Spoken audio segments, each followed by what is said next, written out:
What's up, everybody? Welcome to Constructive Critique. My name is Pi, and this is Maria. Hi, everybody.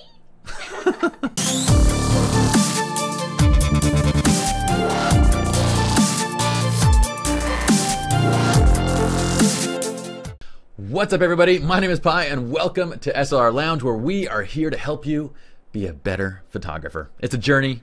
We're going to get there together, guys. This is another episode of Constructive Critique. This is actually a new Constructive Critique season, okay? You've probably noticed that we've been on a little bit of a Constructive Critique hiatus for the last little bit, and it's because we have a completely new critiquing platform that we've been waiting to launch, and it's finally available. And I sound like I'm all kind of like cracked out because, well, I haven't slept for like the last 2 days. It's not because I don't want to. It's just because for some reason I can't sleep. I don't know why. So we're going to do a little bit of constructive critiquing. I'm going to show you guys this new section.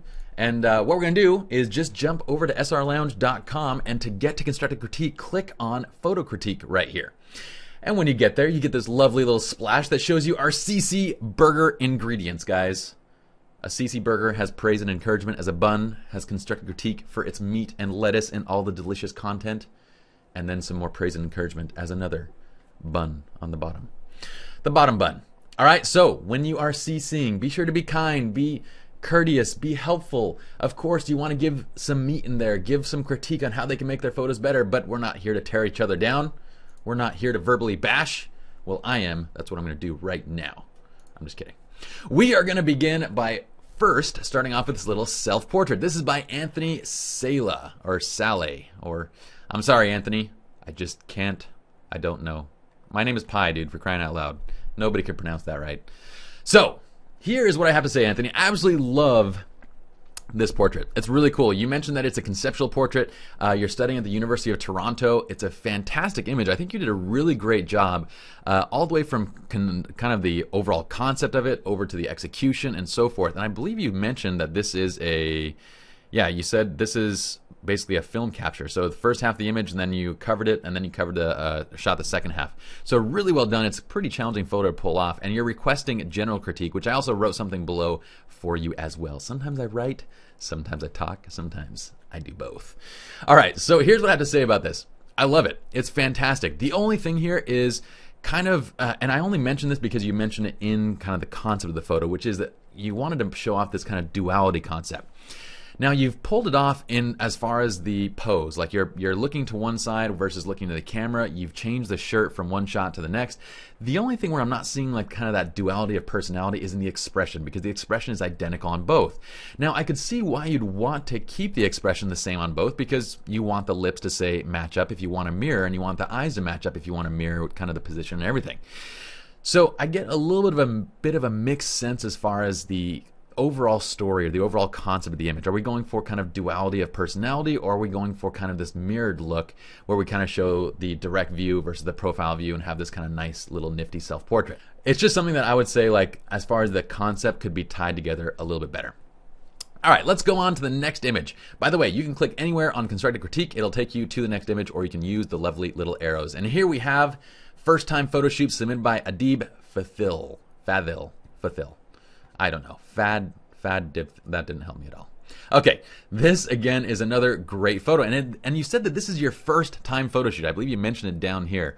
Yes, this is my first time. You're shooting an AV. This is a magazine reference in terms of the posing and angle of the picture and framing composition. You want to learn how to improve kind of the skill and handling of the camera, and you're requesting general critique. The cool thing about constructive critique is you can ask the community to critique anything from the retouching to the composition to just general overall and so forth.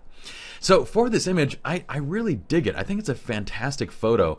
The only thing here, and I would say that the major thing, I mean, for your first photo shoot, this is actually quite fantastic. But the main thing here is just the lack of focus. Now, do you need to have the image in focus for it to be powerful? Absolutely not. You don't. But the thing that kind of makes it need focus in this image is that she's looking to the camera. Now, was she looking away, and did we have like a tack kind of sharp presence like on this dress, and it kind of flowed into her, and it kind of had this implied look of her in the background? I'd say that's absolutely fantastic. But we don't have that. We have her more really of a portrait, kind of her looking into the camera. That being said though, I love everything about this photo. I mean, I love the composition, I love the pull and the flow of this dress, I love her expression. I think the pose is a little bit strange, like I'm not sure why her hand is actually up and across. So from the posing standpoint, like I kind of wish that arm were just at rest, or doing something that I could see. Right now it looks a little bit like it's amputated because you can see the elbow bent right there and we don't see another side of the arm. So it has this kind of amputated effect. But otherwise, you know, really great job for your first photo shoot. I would say also in post-production, it looks like you might have dropped the clarity slider a little bit too much. You're losing a little bit too much mid-tone contrast, and I can see that because you're starting to get a little bit of blooming in these whites, and kind of everything looks a little bit just lowered in overall mid-tone contrast. So it looks a little bit muddied basically. But great image, fantastic for your first photo shoot. I would say practice with different techniques. For shots like this, move your AF point around, stick it on her face, and use single shot focus so you can keep that focus right on her face while you're shooting, say, several images. And you can change it up, go for, you know, shots where you're focusing on the dress and so forth, get her falling out of focus. Just change her pose so she's not looking at the camera, she's not giving the camera attention. It'll feel more like a journalistic image. Even though it's out of focus, it'll have a really nice quality to it. All right, let's go on to the next image. This is Local Deli, submitted by David Hill. Oh, David Hill, how fabulous you are. David Hill is one of our longtime contributors, and, well, he is a CC expert. He's always on CC posting and helping other people. And this is one of his own shots. Now, let's check out what this is. So, photography type is commercial. He wants the focus of critique to be general. And looking at how it was shot, basically, it is for an actual local deli to be used in a magazine. So it's an actual shoot, not just a random capture like walking through and taking a shot. Okay, so limitation to challenges, lots of organization, organizing various items to make the scenes look suitable for the shoot, and then also waiting for the client to go, didn't want to feature anyone else. Okay, so there, you basically have to deal with them being open during the time of the shoot, which is kind of a pain in the butt. But you also shot it with like this little bit of a shutter drag to get this staff member kind of walking across the scene. And you said that you think it adds additional interest to the shot, and I would agree wholeheartedly that it adds additional interest in the shot, having a person there and having them kind of interacting with the scene. You know, it might be cool if they're behind the counter doing something behind the counter and they're kind of blurred in the action of maybe baking a cake. I know they're not baking a cake behind the counter, but if they were doing something behind the counter rather than just walking, I think that might be kind of interesting. Or even like, say, putting the bottles, like maybe they're stocking the fridge and they're blurred while they're doing that. It might be a little bit more interesting than just walking, but I do dig that concept. I also like the post-production. I like really everything that you've done with this.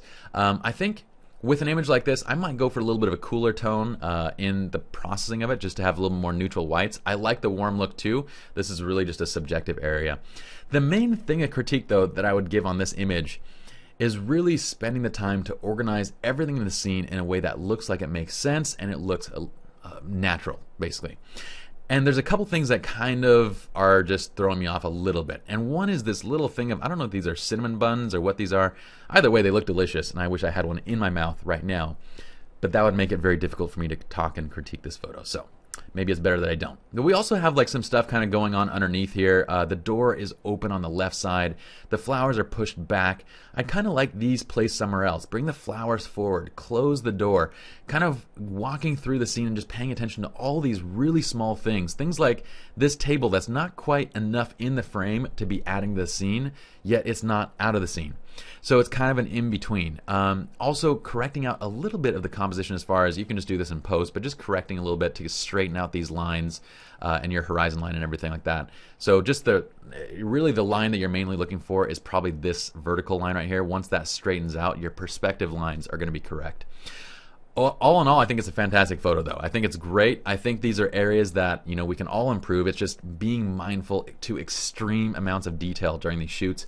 And it's difficult, especially when they're running their business, especially when you're dealing with all these other things on the day of the shoot. You're kind of problem solving as you go. So I think it's a fantastic job. Hopefully this gives you a little bit of ideas as far as next time. I think they're going to love it either way though. Let's go on to the next image. What do we have here? We have Seductive Fire. What makes it seductive? This is by Edward Willicek. And its subject is basically fine art. The focus of critique is general. Now, for this, let's see. My friend asked me to do a photo shoot of his new creation, brochure. So I finished with my wife, decided to hang out, build a fire, and have some fun. This is number 6, 28 shots. And it appears to be silhouetted 2 figures in a seductive position. Oh, is it? Maybe that's why. I don't necessarily see it. Edward, kind of a dirty mind do you have? I don't see the seductiveness, but that's all right. So I'm going to stop scrolling up and down. During the shoot, it was a bit windy, so the smoke sometimes prevented clear shots. It became later in the evening. Okay. So, yeah, you're shooting shots with cocktails in your hand. Yeah, it would get really difficult with cocktails in your hand. I'm sure as you were drinking them, too, it probably got a little more difficult, too. Maybe that's also why you saw seductiveness in the fire. Anyway, Edward, let's stop critiquing your mindset during the moments of capture. Let's talk about the actual image. And I think it's a really nice image to look at. I mean, Edward, you're kind of like me. I like to take images that are just interesting to look at. There doesn't always have to be a purpose or a story behind them. I just like things that are nice to look at. That being said, though, there are things that we could do to this image to make it a little bit more interesting to look at. One of those is, I feel like contrasting the detail of these embers versus the flames and stuff itself. So like getting the wood, getting the embers of the fire in complete sharpness. And the way that you can do this is raise up the aperture. So you're going to basically stop down the aperture to close it up, get a wider depth of field and sharper focus. Make sure it's tack sharp focus on the wood and on those embers, and then adjust your exposure accordingly. What this is going to yield is very sharp detail in those areas, and it's going to give you a lot of interest to look at. Now, what I would also do is play around with that shutter speed, slow it down. Fire is a really cool subject to shoot because it acts like several different types. I mean, it acts almost gaseous in nature like smoke. It acts almost liquid in nature like water. Has all these different properties to it, so speeding up and slowing down the shutter gives you completely different looks. What I would do is slow down the shutter a bit with this type of a shot so that the flames almost look like liquid that are drying over this super detailed fire in the or super detailed embers in the wood and like kind of the texture of the wood and so forth. I think that would make it a little more visually interesting to look at and make it a little more powerful. But otherwise, keep on shooting things that just look cool because, frankly, that's what we all like to do. All right, let's go on to the next image. This is traditional tea of Turkey. I thought it was traditional turkey tea. That would be weird. This is by Mehmet Dinler. Guys, I'm really sorry about the names. I don't know what to do about that. Nothing. Okay, so photography type, commercial, focus of critique, general. And let's check this out. Life is not fulfilled without a glass of traditional Turkish tea in Turkey, which makes me feel like I need to go to Turkey and try some of your Turkish tea, Mehmet. Maybe you can invite me out there one day. Okay, so this is a traditional glass. Tried to in the best way to shoot in the best way you could. Limitation and challenges. There's an idiom in Turkey that people used to call this tea rabbit blood because of its color. It does look very red. It's kind of cool. So it was hard to catch this tone of red. Just one flash and hundreds of tryings. So here's the thing. What I would say with this is that I like the lighting.